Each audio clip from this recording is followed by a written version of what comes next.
خاموش سایہ دھند سایہ اور ایک پرانا لاہور کی دسمبر کی خاموش رات تھی۔ گلیاں دم سے بھری ہوئی تھی، جیسے ہوا نے اپنے اندر کوئی راز چھپا رکھا ہو۔ دور کہیں کتوں کے بھونکنے کی آواز آ رہی تھی اور کہیں دور سے گزرتی ٹرین کی سیٹی اس خاموشی کو چیرتی ہوئی دل میں بے چینی چھوڑ رہی تھی۔ اس رات ایک لمبے قد کا نوجوان کوٹ کے کالر کو گردن تک چھوڑے سڑک کنارے کھڑا تھا۔ اس کا نام تھا ذیشان، صرف 22 سال کا، مگر اس کی آنکھوں میں وہ تھکن تھی جو عام عمر کے لوگوں میں 40 سال بعد پیدا ہوتی ہے۔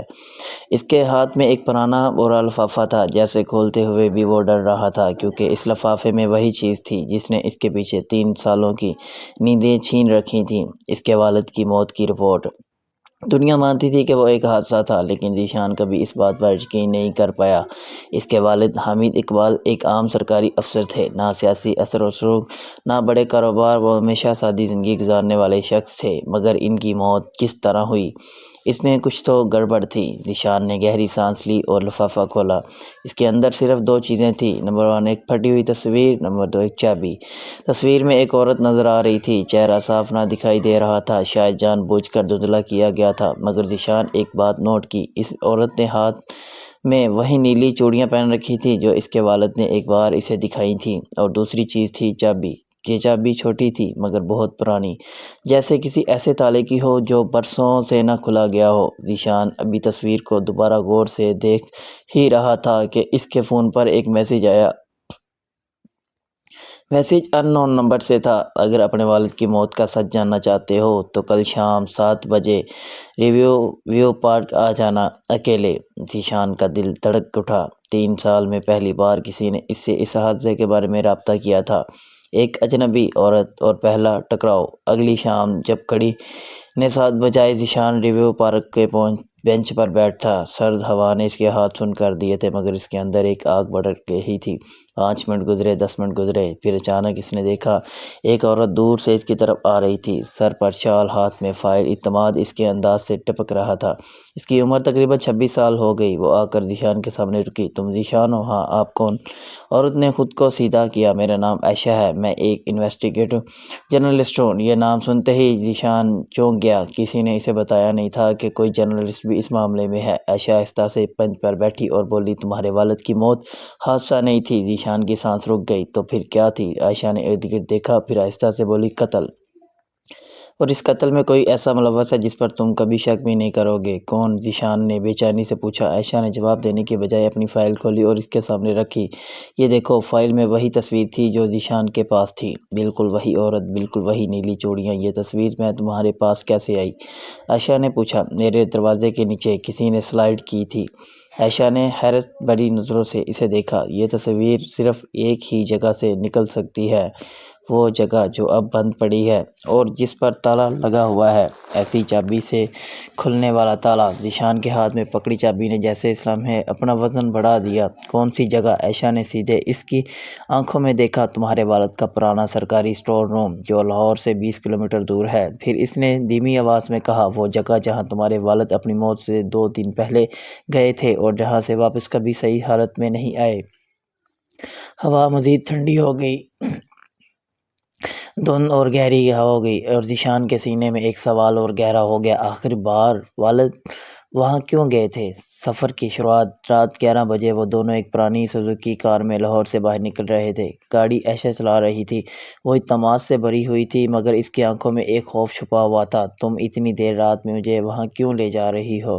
ذیشان نے پوچھا۔ عائشہ نے سیدھا سڑک کی طرف دیکھتے ہوئے کہا، کیونکہ دن میں وہاں کوئی نہیں جاتا، اور جو جاتا ہے وہ واپس نہیں آتا۔ ذیشان نے حلق خشک محسوس کیا۔ ایسا کیا ہے وہاں؟ عائشہ نے آہستہ سے کہا، تمہارے والد کی موت سے 6 ماہ پہلے اس اسٹور روم میں ایک فائل تیار ہو رہی تھی جس میں بہت بڑے بڑے لوگوں کے گپلے درج تھے، اور تمہارے والد اس پر تفتیش کر رہے تھے۔ ذیشان کے دل میں ایک دھماکہ ہوا۔ تم کہنا کیا چاہتی ہو؟ عائشہ نے اس کی طرف دیکھے بغیر کہا، انہیں اس لیے مارا گیا تاکہ وہ فائل کبھی سامنے نہ آئے۔ گاڑی اندھیری سڑکوں سے ہوتی ہوئی جنگلی علاقے کی طرف جا رہی تھی، دھند اور گہری ہوتی جا رہی تھی، ہوا ٹوٹی ہوئی سیٹیوں کی طرح چل رہی تھی۔ تمہیں کیسے پتا کہ وہ فائل اب بھی وہاں ہے؟ ذیشان نے پوچھا۔ عائشہ نے گہری سانس لی، کیونکہ جس دن تمہارے والد مرے، میں وہ آخری شخص تھی جس سے وہ ملے تھے۔ یہ سن کر ذیشان کی آنکھیں حیرت سے پھیل گئیں۔ کیا تم میرے والد کو جانتی تھی؟ عائشہ نے ہاں میں سر ہلایا۔ ہاں، وہ منحوس جگہ جب گاڑی رکی، سامنے ایک پرانی سرکاری عمارت کھڑی تھی۔ دروازے ٹوٹے ہوئے، کھڑکیاں آدھی لٹکی ہوئی اور دیواروں پر کالی جمی ہوئی تھی۔ عائشہ نے گاڑی کا دروازہ کھولا۔ آ جاؤ، وہ دونوں ٹارچ لے کر اندر داخل ہوئے۔ اندر ہر طرف فائلوں کے ڈھیر تھے، گرد پکڑیاں اور عجیب خاموشی۔ ذیشان کا دل زور زور سے دھڑک رہا تھا۔ وہ کمرہ کون سا ہے؟ عائشہ نے ٹارچ اونچی کر کے کہا۔ وہ جو بالکل پیچھے ہے، جہاں فلاور ٹائلز لگی ہیں۔ وہ چلتے گئے اور ہر قدم کے ساتھ فضا اور باری ہوتی گئی۔ پھر وہ کمرے کے سامنے پہنچے۔ دروازے پر زنگ آلود بڑا سا تالا لگا تھا، اور وہ تالا بالکل اسی چابی جیسا لگ رہا تھا جو ذیشان کے ہاتھ میں تھی۔ ذیشان نے چابی تالے میں ڈالی، چابی گھومی، تالا کھل گیا۔ دروازہ چرچراتا ہوا کھلا۔ اندر مکمل اندھیرا تھا، فرش ٹوٹا ہوا، فائلیں بکھری ہوئی اور کمرے کے درمیان ایک بڑی الماری کھڑی تھی۔ عائشہ نے ٹارچ اس پر ڈالی اور عائشہ بولی، وہ فائل اس الماری میں ہو سکتی ہے۔ ذیشان آگے بڑھنے لگا، مگر اچانک دروازہ زور سے بند ہوا اور کمرہ اندھیرے میں ڈوب گیا۔ عائشہ نے گھبرا کر کہا، کسی نے باہر سے دروازہ بند کیا ہے۔ ذیشان نے ہاتھوں سے دروازہ پیٹنا شروع کیا۔ کون ہے؟ دروازہ کھولو۔ کوئی جواب نہ آیا۔ دل کی دھڑکنیں تیز تھیں، کمرہ سرد ہوتا جا رہا تھا، خاموشی اتنی گہری ہو گئی کہ سانسوں کی آواز بھی ڈر لگنے لگی۔ عائشہ نے کانپتے ہوئے کہا، ذیشان، مجھے لگتا ہے ہمیں یہاں بند کرنے والا وہی شخص ہے جس نے تمہارے والد کو مارا۔ ذیشان دوسری طرف مڑا، ٹارچ کی روشنی الماری پر پڑی اور الماری خود بخود آہستہ آہستہ کھلنے لگی۔ عائشہ نے خوف سے اس کا بازو پکڑ لیا۔ یہ کون کھول رہا ہے؟ الماری پوری کھلی اور اندر جو فائل رکھی تھی اس پر واضح لکھا تھا، ڈیڈ کیس، حمید اقبال۔ مگر اس سے بھی زیادہ خوفناک چیز تھی وہ چھوٹا سیل فون جو تب بھی بجنے لگا۔ ذیشان نے کپکاتے ہاتھوں سے فون اٹھایا۔ فون سے صرف ایک جملہ آیا، تمہیں بھی وہی انجام ملے گا جو تمہارے باپ کا ہوا تھا۔ فون بند ہو گیا۔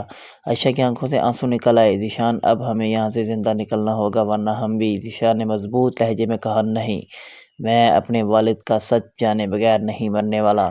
یہ فائل ہمارے پاس جائے گی۔ اس نے فائل اٹھائی، دروازے کو ٹکر ماری اور اچانک دروازہ باہر سے کھلا۔ کوئی نہیں تھا، صرف دھند۔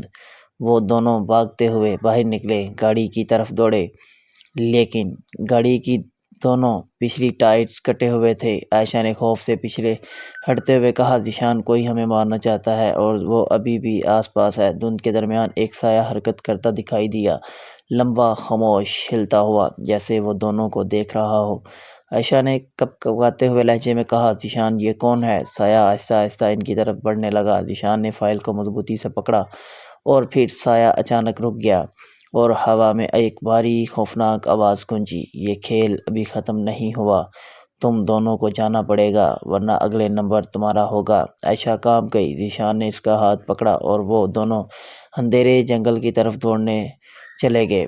پیچھے وہ سایہ ان کا پیچھا کرتا ہوا۔ جنگل کی مٹی نم تھی، دھند گاڑی تھی اور پیچھے سے آتی قدموں کی آواز ہر لمحہ قریب ہو رہی تھی۔ ذیشان نے عائشہ کا ہاتھ مضبوطی سے پکڑ رکھا تھا۔ تیز بھاگو عائشہ، ذیشان نے ہانپتے ہوئے کہا۔ پیچھے وہ سایہ لمبا، خطرناک ہے، آواز دھند میں سے نمودار ہوتا جاتا ہے، جیسے وہ انسان نہیں، کوئی بھیانک سایہ کی شکل ہو۔ عائشہ جوش میں نہیں، خوف میں بولی، ذیشان، یہ ہم دونوں کو ختم کر دے گا۔ نہیں۔ ذیشان نے فائل سینے سے لگائی، اپنے والد کے قاتل کو جاننے سے پہلے نہیں۔ اچانک سامنے ایک چھوٹا سا کھلا رستہ نظر آیا۔ دور کہیں ایک بند اسٹیشن جیسی عمارت دکھائی دی۔ وہ دیکھو، عائشہ نے اشارہ کیا، وہاں چھپ سکتے ہیں۔ وہ دونوں پوری طاقت سے دوڑے، سایہ ان کے پیچھے، خاموش مگر نہایت تیزی سے۔ جب وہ دونوں اس چھوٹی عمارت تک پہنچے، دروازہ ٹوٹا ہوا تھا مگر اندر تھوڑا سا جگہ تھی۔ ذیشان نے اندر جا کر دروازہ بند کیا۔ یہ کیا جگہ ہے؟ عائشہ نے کانپتی آواز میں پوچھا۔ ذیشان نے ارد گرد دیکھا، شاید پرانا ریلوے اسٹور ہو۔ اچانک باہر دھند میں وہ سایہ پھر دکھائی دیا۔ اب کی بار وہ بالکل دروازے کے سامنے آ کھڑا ہوا۔ عائشہ نے گھبرا کر کہا، ذیشان، یہ ہمارا پیچھا کیوں کر رہا ہے؟ ذیشان نے آہستہ سے کہا، کیونکہ میرے والد کی فائل ہمارے پاس ہے اور وہ اسے واپس لینا چاہتا ہے۔ سایہ دروازے کو ہلانے لگا، پھر زور سے مکہ مارا، دروازہ ہل کر رہ گیا۔ وہ کسی بھی لمحے ٹوٹ سکتا تھا۔ عائشہ کی سانسیں تیز تھیں۔ ہم کیا کریں؟ ذیشان نے ارد گرد دیکھا۔ گھر کے اندر ایک زنگ آلود چھت تھی جس میں ایک نکاسی کا رستہ تھا۔ اس نے عائشہ کا ہاتھ پکڑا، اوپر چڑھتے ہوئے تیزی سے وہ دونوں ٹوٹی دیوار کا سہارا لے کر اوپر چڑھے۔ پیچھے دروازہ ٹوٹ چکا تھا۔ سایہ اندر آیا، مگر تب ایک گاڑی کا ہارن بجا۔ سایہ چونکا، گاڑی کا ہارن دوبارہ بجا، سایہ پلٹا اور لمبی لمبی قدموں کے ساتھ اندھیرے میں غائب ہو گیا۔ عائشہ نے لرزتے ہوئے کہا، یہ کون تھا؟ ذیشان نے آہستہ سانس لیتے ہوئے کہا، ہمیں بہت بڑی چیز کا سامنا ہے عائشہ، بہت بڑی چیز کا؟ عائشہ کا راز۔ صبح ہوئی، دھند ابھی بھی موجود تھی مگر خوف کی جگہ کچھ سکون تھا۔ وہ دونوں پیدل چلتے ہوئے ایک چھوٹے گاؤں تک پہنچے۔ ایک بوڑھے آدمی نے انہیں پانی دیا۔ بیٹا تم لوگ رات کہاں رہے؟ بوڑھے نے پوچھا۔ عائشہ نے تھکا ہوا چہرہ والی مسکراہٹ دی، بس راستہ بھٹک گئے تھے۔ بوڑھا چل گیا۔ اب ذیشان نے پہلا سوال پوچھا جو پوری رات دماغ میں چل رہا تھا، عائشہ تم نے کہاں تھا؟ تم میرے والد کو جانتی تھی؟ کیسے؟ عائشہ نے خاموشی اختیار کر لی۔ چند لمحے بعد اس نے آہستگی سے کہا، میں تمہارے والد کی مدد کر رہی تھی، وہ جو فائل تیار کر رہے تھے اس کی مدد میں کر رہی تھی۔ ذیشان حیران ہوا، تم ایک جرنلسٹ؟ عائشہ نے ہاں میں سر ہلایا۔ تمہارے والد بہت ایماندار انسان تھے، وہ جانتے تھے کہ سرکاری محکموں کی کرپشن ثابت کرنا آسان نہیں۔ انہوں نے مجھ سے کہا تھا اگر انہیں کچھ ہو جائے میں یہ فائل دنیا کے سامنے لے آؤں۔ ذیشان کی آنکھیں نم ہو گئیں۔ لیکن تم نے ایسا کیوں نہیں کیا؟ عائشہ نے ہونٹ کاٹے، آنکھیں نیچی کر لی، کیونکہ جس شخص نے انہیں قتل کیا وہ میرے بہت قریب تھا۔ ذیشان کا دل دھڑکنا رک گیا۔ کون؟ عائشہ کی آواز ٹوٹ گئی۔ میرے اپنے تایا کاشف، وہ اس فائل میں ملوث تھے۔ وہ نہیں چاہتے تھے کہ تمہارے والد یہ فائل سامنے لائیں۔ انہوں نے میرے والدین کو دھمکیاں دیں۔ مجھے ڈر تھا کہ اگر میں نے کچھ کہا تو وہ میرے گھر والوں کو مار دیں گے۔ ذیشان کچھ لمحے کے لیے خاموش رہا، پھر اس نے نرم لہجے میں کہا، عائشہ تم نے تو کوئی غلطی نہیں کی، تم نے اپنی فیملی بچائی۔ عائشہ کی آنکھوں سے آنسو نکل آئے۔ لیکن تمہارے والد مر گئے، میں کچھ نہ کر سکی۔ ذیشان نے اس کے آنسو پونچھے، اب ہم دونوں مل کر وہ کریں گے جو میرے والد چاہتے تھے، فائل کو دنیا کے سامنے لائیں گے۔ عائشہ نے پہلی بار اس کی طرف دیکھ کر مسکرا دیا۔ ہاں، ذیشان نے کہا، اب ہم ایک ٹیم ہیں۔ قاتل کے گھر شام کو وہ دونوں لاہور واپس آئے۔ عائشہ نے کار کرائے پر لی۔ ہم کہاں جا رہے ہیں؟ ذیشان نے پوچھا۔ میرے تایا کے فارم ہاؤس پر، وہیں سب راز موجود ہے۔ راستے پر ذیشان گہری سوچ میں ڈوبا رہا۔ آخرکار گاڑی ایک شاندار فارم ہاؤس کے سامنے رکی۔ بڑی فصلیں، پڑے ہوئے سیکورٹی کیمرے، سب کچھ خطرناک لگ رہا تھا۔ تمہیں یقین ہے کہ یہ محفوظ ہے؟ ذیشان نے پوچھا۔ عائشہ نے گہری سانس لی۔ اگر ہم سچ چاہتے ہیں تو ہمیں یہاں آنا ہی پڑے گا۔ وہ دونوں دیوار پہ لانگ کر اندر داخل ہوئے۔ خاموشی تھی ہر طرف۔ بڑا سا باغ، گرین ہاؤس، آنگن کے بیچ میں ایک چھوٹا سا اسٹور روم۔ عائشہ نے اشارہ کیا، وہ کمرہ، وہاں میرے تایا چھپ کر کام کرتے تھے۔ وہ آگے بڑھے، دروازہ کھولا۔ اندر اندھیرا تھا۔ ذیشان نے ٹارچ جلائی، پھر دونوں رک گئے۔ اصل قاتل کے چہرے سے نقاب اترتا ہے۔ سامنے دیوار پر فریم لٹکے ہوئے تھے جن پر تصویریں تھیں۔ ہر تصویر میں وہی عورت، وہی نیلی چوڑیاں، وہی دھندلا چہرہ۔ ذیشان کے ہاتھ سے فائل گر گئی۔ یہ کون ہے؟ عائشہ نے دھیرے سے کہا۔ ذیشان، یہ تمہاری ماں نہیں، یہ وہ عورت ہے جس پر تمہارے والد تفتیش کر رہے تھے۔ یہ تمہارے والد کے باس کی سیکریٹری تھی۔ وہ بہت بڑی کرپشن میں شامل تھی اور تمہارے والد نے اسے بے نقاب کرنے کی کوشش کی۔ ذیشان کی دھڑکنیں تیز ہو گئیں۔ تو پھر والد کی موت اس کی وجہ سے ہوئی؟ عائشہ نے سر ہلایا۔ ہاں، اس نے میرے تایا کو پیسے دیے اور میرے تایا نے تمہارے والد کو راستے سے ہٹایا۔ ذیشان کے اندر غصے کی آگ بھڑک اٹھی۔ اتنے میں پیچھے سے دروازہ بند ہوا اور اندھیرے میں وہی بھاری آواز آئی، بہت ہو گیا کھیل۔ عائشہ کا رنگ اڑ گیا۔ یہ میرے تایا کاشف ہیں۔ سایہ روشنی میں آیا، ایک بڑا بھاری جسم، چہرے پر صفا کی۔ کاشف نے بندوق اٹھا رکھی تھی۔ بیٹا ذیشان، تمہارے باپ نے سچ جاننے کی کوشش کی اور مار دیا گیا۔ اب تم دونوں بھی زندہ دیر نہیں رہو گے۔ عائشہ چیخی، تایا پلیز ہمیں چھوڑ دیں، میں کچھ نہیں بتاؤں گی۔ کاشف ہنسا، میں تم پر کیسے بھروسہ کر سکتا ہوں؟ پہلے تمہارے والد کو مارا، پھر اس ذیشان کو ماروں گا اور پھر تمہیں سب ٹھیک ہو جائے گا۔ ذیشان نے ایک قدم آگے بڑھایا، تم میرے والد کے قاتل ہو۔ کاشف نے بندوق سیدھی کی۔ ہاں، اور اب تم بھی۔ اس سے پہلے کہ وہ فائر کرتا، عائشہ نے جھپٹ کر اس کا ہاتھ پکڑ لیا۔ گولی چھت میں لگی۔ کاشف نے اسے دھکا دیا۔ عائشہ دیوار سے ٹکرائی۔ ذیشان آگے بڑھا، کاشف سے گتھم گتھا ہو گیا۔ بندوق گرتے ہی کاشف نے ذیشان کے گلے پر ہاتھ ڈال کر دبانا شروع کیا۔ تو بھی مرے گا اپنے باپ کی طرح۔ ذیشان کی آنکھوں کے آگے اندھیرا چھانے لگا۔ عائشہ نے کیمرے سے کاشف کے سر پر زور سے وار کیا۔ کاشف لڑکھڑا گیا۔ ذیشان نے زور لگایا اور اسے زمین پر گرا دیا۔ بندوق ذیشان کے ہاتھ میں آ چکی تھی۔ کاشف زمین پر پڑا ڈرا ہوا چیخا، مت مارو، میں پیسے دوں گا۔ ذیشان نے سخت نگاہوں سے کہا، میرا مقصد تمہیں مارنا نہیں بلکہ میرے والد کا انصاف دلانا ہے، دنیا سچ دیکھے گی۔ عائشہ نے پولیس کو کال کی۔ 10 منٹ بعد پولیس آ گئی۔ کاشف گرفتار ہوا، ساری فائلیں ضبط ہوئیں۔